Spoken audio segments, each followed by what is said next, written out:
Não confie no Estado, não confie na justiça, não confie nas instituições. Esse vídeo é um relato pessoal que eu vou fazer, galera, sobre uma situação que eu passei, na verdade, venho passando há alguns anos.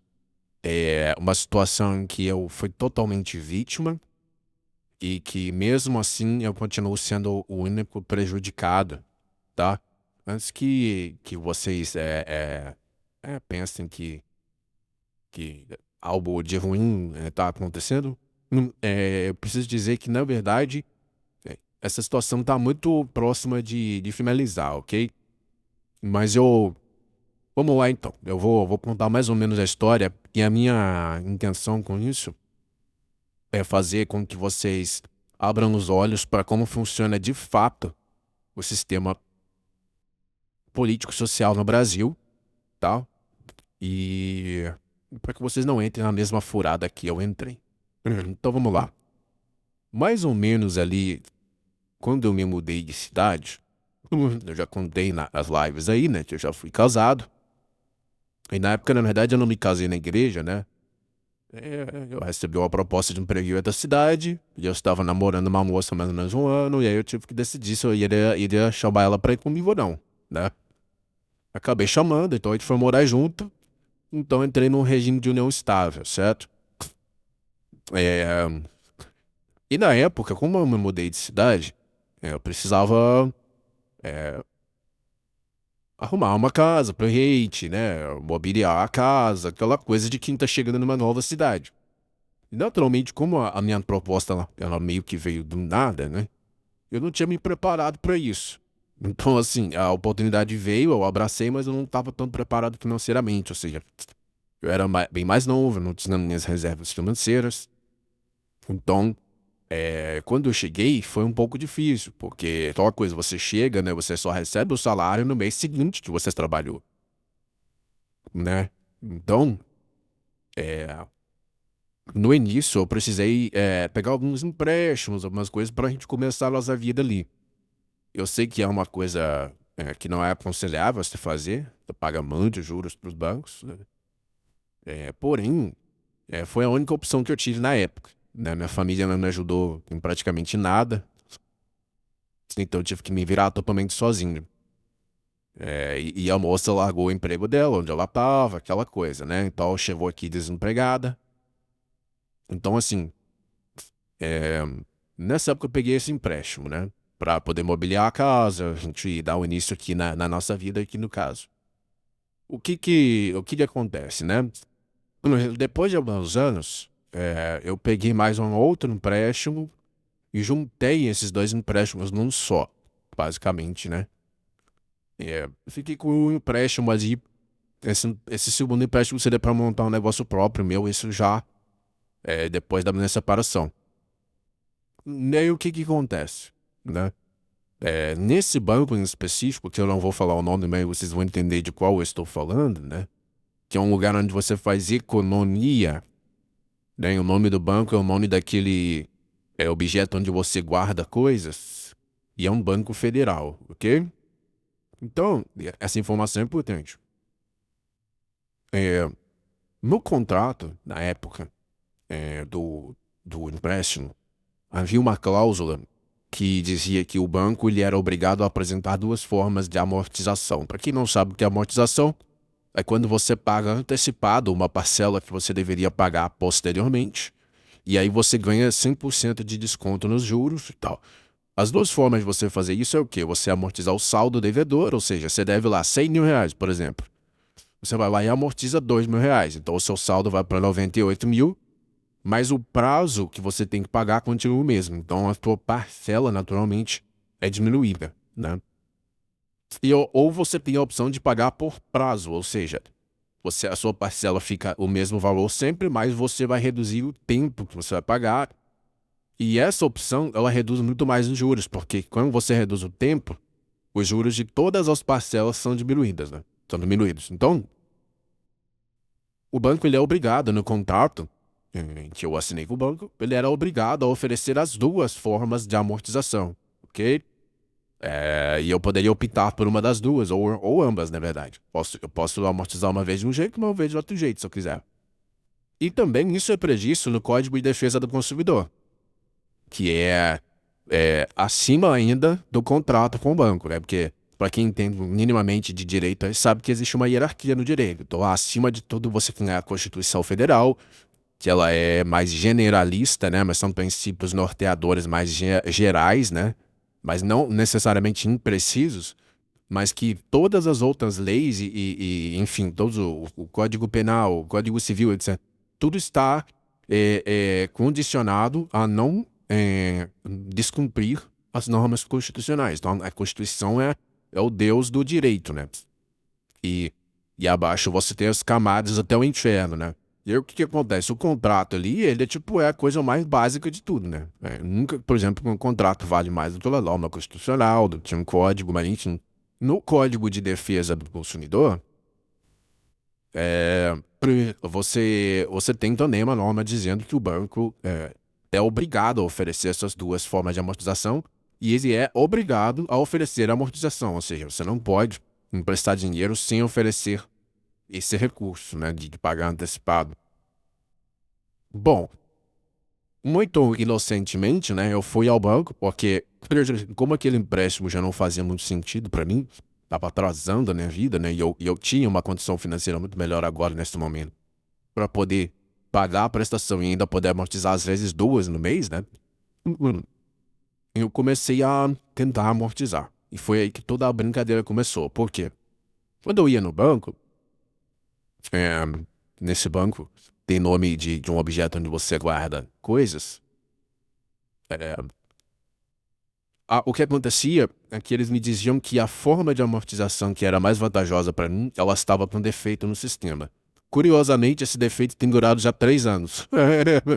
Se não for 4 já, né? Mas, e queriam que eu fizesse a amortização pela outra forma. Só que eu não queria fazer da outra forma, porque eu queria acabar com o empréstimo o mais rápido possível para eu seguir com a minha vida. E guardar dinheiro, etc. Então, eles me davam boletos com número trocado, aí o dinheiro estornava, faziam todo tipo de artimanha para que eu não conseguisse amortizar. Tendo isso em vista, né, eu peguei e fui na justiça, né, acreditando que a justiça faria algo por mim, né. Pensei, poxa, eles estão totalmente errados, né, eles estão descumprindo o Código de Defesa do Consumidor, estão descumprindo o meu contrato que eles assinaram, então, né, causa ganha. Muito inocentemente pensei assim, tive aí mais ou menos uns 9.000 reais de gastos com advogados, né, que eu não precisava ter. E o que aconteceu? A juíza, no caso, é bom salientar que é uma juíza, né? Pra quem entende do que eu tô falando. A juíza, no caso, ela não me deu direito à indenização. Olha que coisa engraçada. O processo, até começar mesmo, até o retorno do processo, demorou 1 ano. Então, assim, eles atrasaram minha vida em 1 ano e eu pagando juros indevidos. Mas ela acha que isso não cabe indenização, né? Ainda gastei 9.000 reais de advogado também, né? Enfim, só tendo prejuízo. Aí, beleza, mas eu consegui amortização por via judicial, ou seja, eles abrem uma conta e nessa conta você deposita, né? É uma conta, acho que conta jurídica ou conta judicial, não sei a diferença entre as duas, mas enfim. É uma conta, acho que é judicial. Você coloca o dinheiro ali, e aí esse dinheiro, o juiz vai mandar aquele dinheiro ser descontado do seu empréstimo, né? Só que, curiosamente, esse dinheiro só vai ser descontado quando o juiz mandar. E você não sabe nunca quando isso vai acontecer, porque sabem que a justiça no Brasil é lenta, né? E olha que interessante, aí eu fui colocando dinheiro nessa conta, e eu coloquei dinheiro suficiente para acabar com o empréstimo. Aí entrei né, lá com a advogada, pedi a juíza pra fazer os descontos e tal. E que o banco me devolvesse os juros indevidos que eles me cobraram, né?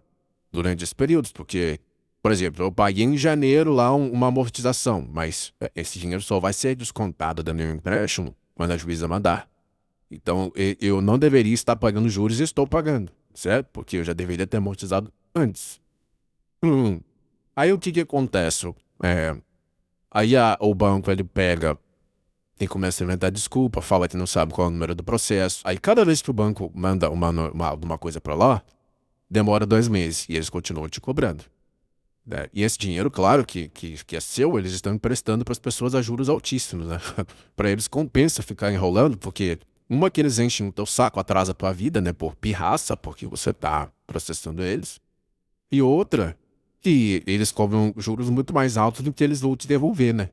Então, assim, pro banco é ótimo ficar enrolando o processo. E toda hora eles inventam uma desculpinha, né? Ah, isso aqui, não sei o número do processo. Cara, eles chegaram a descumprir a decisão judicial de apresentar a prestação de contas de quanto eles me deviam e quando que tinha acabado o empréstimo. É, só pra vocês terem ideia, galera, nós estamos falando de um banco. A galera do banco sabe fazer conta financeira como ninguém, né? Porque eles são uma instituição financeira. Então, assim, 6 meses para um banco apresentar uma prestação de contas é extremamente absurdo. Isso é uma conta que se faz num clique no computador em 10 minutos, né? E se for uma pessoa analisando ali, fazendo, não demora mais do que 1, 2 dias para fazer uma conta dessa, né? Então, assim, é um negócio totalmente de má fé. E o curioso é que a juíza fica passando a mãozinha na cabeça do banco. Ou seja, eu tenho prejuízo, né? Mês a mês, né? Eles descontam a prestação lá do meu salário e enfim,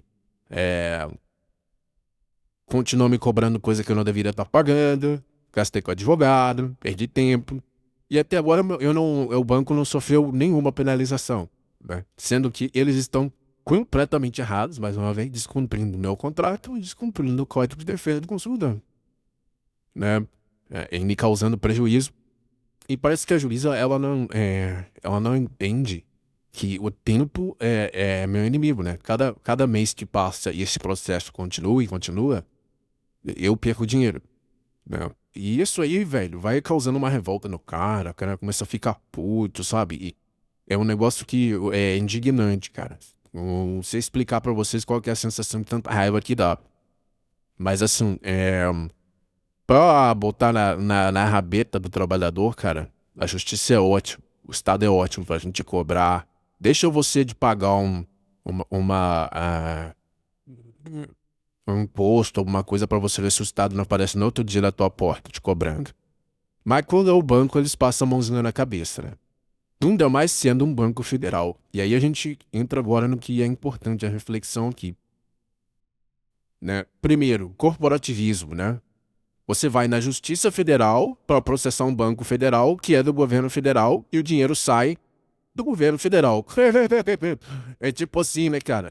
Você processar o cara e ele que vai julgar o caso, né? É basicamente isso, né? Cara, isso não existe nenhuma lógica nesse sistema, né? Quer dizer, se o governo federal é o principal interessado, mas é uma instituição separada do Poder Executivo. Ah, valeu, vai, pode confiar. Né? Essa é a própria definição de corporativismo, né? Então, assim, você está processando o governo federal indiretamente e é o governo federal quem julga o caso, né? É como se alguém fosse processar você e você fosse seu juiz. Entendeu? Não faz sentido nenhum, cara. E assim, eu comecei a perceber nesse caso, cara, que essa juíza, provavelmente ela foi comprada. Ou seja, o banco chega lá e vê que ele vai ter um puta de um prejuízo. Aí ele fala assim, ó, se eu tenho que ir aqui devolver 60 mil reais pra esse cara, eu vou fazer o seguinte, ó, vou te dar 30 aí na tua mão, e aí você alivia pra mim. Ele economiza 30 mil reais com essa brincadeira, entendeu? E E a gente sabe, cara, ninguém é bobo, né? Que hoje em dia no Brasil tem juiz comprado pra todo lado, né? Onde tem dinheiro, galera, tem sujeira. Ainda mais no meio público, né? Que existe muita proteção, muita corporativismo, mais uma vez. As instituições, elas são bem assim, né? Então, o que que acontece? Não duvido nada que isso esteja acontecendo e a juíza esteja deixando o negócio demorar de propósito, tá? Inclusive, eu percebi um grande descaso da minha advogada também, no caso. Eu cheguei até a pensar que talvez até a advogada estivesse sendo comprada, pra vocês terem uma ideia. Então, assim, é golpe em cima de golpe, né? Você leva um golpe do banco, aí você vai na justiça, aí você leva um golpe do sistema judiciário, é, aí você contrata um advogado, o advogado te dá um golpe. Então, assim, o Brasil, cara, é um lugar que é uma terra sem lei, é selva, entendeu? Não é à toa que os gringos enxergam o Brasil como o que? A Amazônia, né? A selva, e nós somos o banca, né? Então, assim, o negócio é feio, cara. É feio. Aí eu falo pra vocês, vocês vão confiar na justiça? Vocês vão confiar nas instituições? Vocês vão... Como é que um país assim pode funcionar, né? Quer dizer, se você não pode confiar num banco, onde você vai guardar o seu dinheiro? Né? Claro, temos opções, né? Cripto, tem um monte de coisa, mas enfim. Só para vocês entenderem, né? Porque assim, o país não funciona com cripto, né? Funciona com real. Então, assim, o banco, ele, de certa forma, nesse sistema, ele é necessário. Então, se você não tem confiança num banco, como é que você vai deixar o seu dinheiro lá? Como é que você vai investir nesse banco, né? Fazer investimentos, você vai... É complicado, né? Aí se você não pode confiar na instituição da justiça, da lei, se você não pode confiar num juiz, num advogado, como é que as coisas vão funcionar, né? Nós vamos voltar para a idade da pedra, todo mundo pegar o porrete, o uga-buga e vamos dar porretada na cabeça um do outro, né? Que é o que tá quase acontecendo na idiocracia brasileira, né? É a bonobada urrando, né, batendo no peito, e as coisas estão sendo resolvidas assim. Não é à toa que muita gente está pirando no seguinte sentido. As pessoas estão fazendo justiça com as próprias mãos.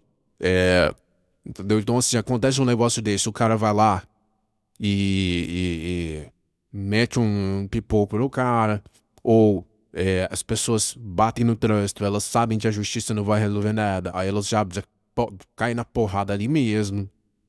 Isso, esse tipo de coisa que a gente tá vendo, que é uma descrença na civilidade, né? É uma descrença de que o mundo civilizado vai funcionar. Então você tem que partir para incivilidade, para animalidade, né? Você tem que se voltar a ser, obedecer os teus instintos mais primitivos para resolver as situações, né? É o que a gente observa todo dia no Bostil, né? Eu cansei de ver, cara, aqui onde eu moro, na cidade onde eu moro, por exemplo, direto aparece notícia assim, ó, população pega bandido, amarra no poste e desce a lenha. População imobiliza e amarra não sei quem.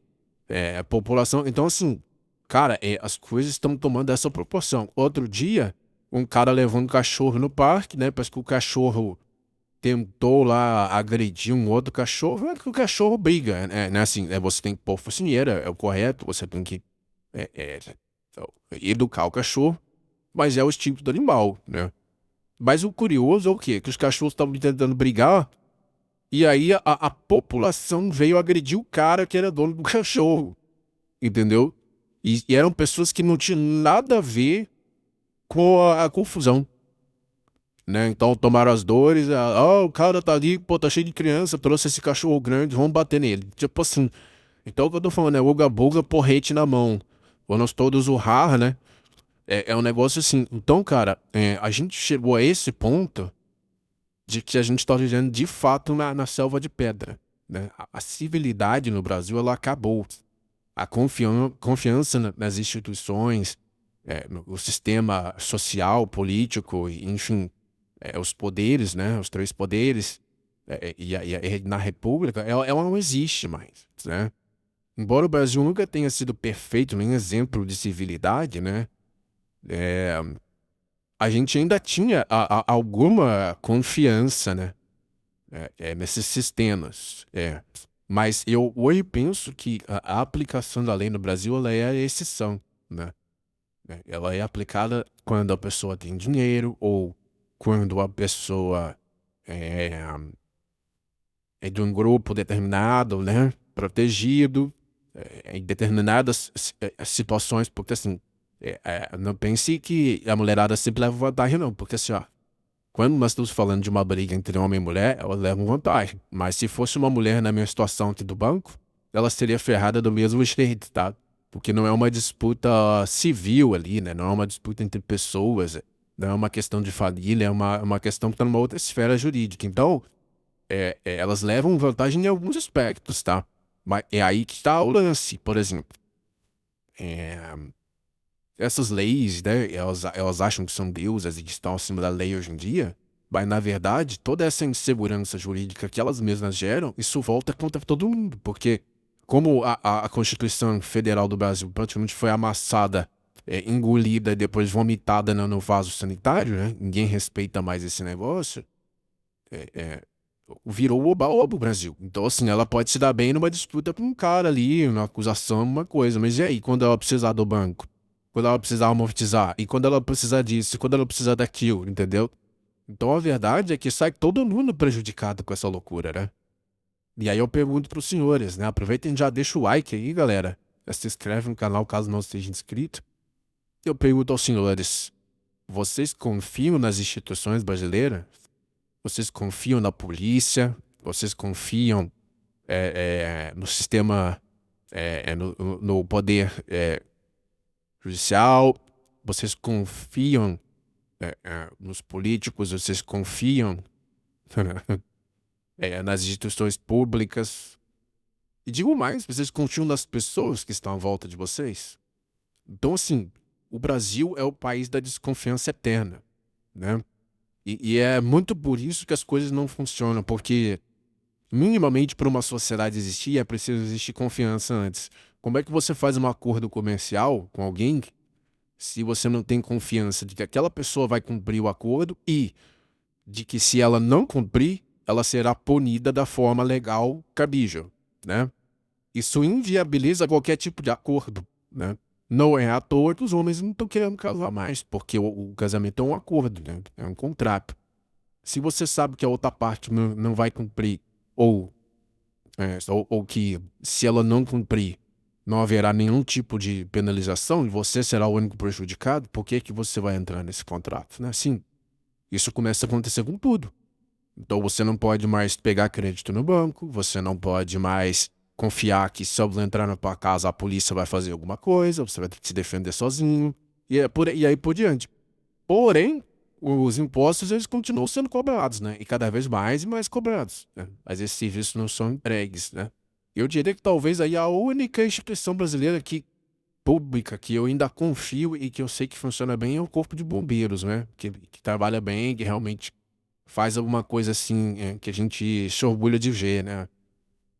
Talvez aí algumas instituições de ensino, né? Fora isso, cara, eu não sei dizer, tá? Se dá pra confiar no resto todo. Então é isso, galera. Hoje a parada é você se preparar no individual pra você ser a tua defesa, você ser tudo que você precisa, você mesmo poder fazer, né? Você poder mesmo prover pra si mesmo, né? Tua segurança, tua liberdade, a tua mobilidade. Então não dá pra confiar em sistema de transporte, não dá pra confiar em nada, né? Aqui, por exemplo, eles proibiram o BlaBlaCar, cara, porque o cartel de empresa de ônibus não queria perder cliente, né, para pessoas civis aí, indivíduos que estão fazendo o aplicativo para ir para uma cidade para outra. Então, assim, você vai confiar que você vai ter como usar as ferramentas? Não dá para confiar, entendeu? O governo sempre aparece para atrapalhar tudo, nunca para ajudar.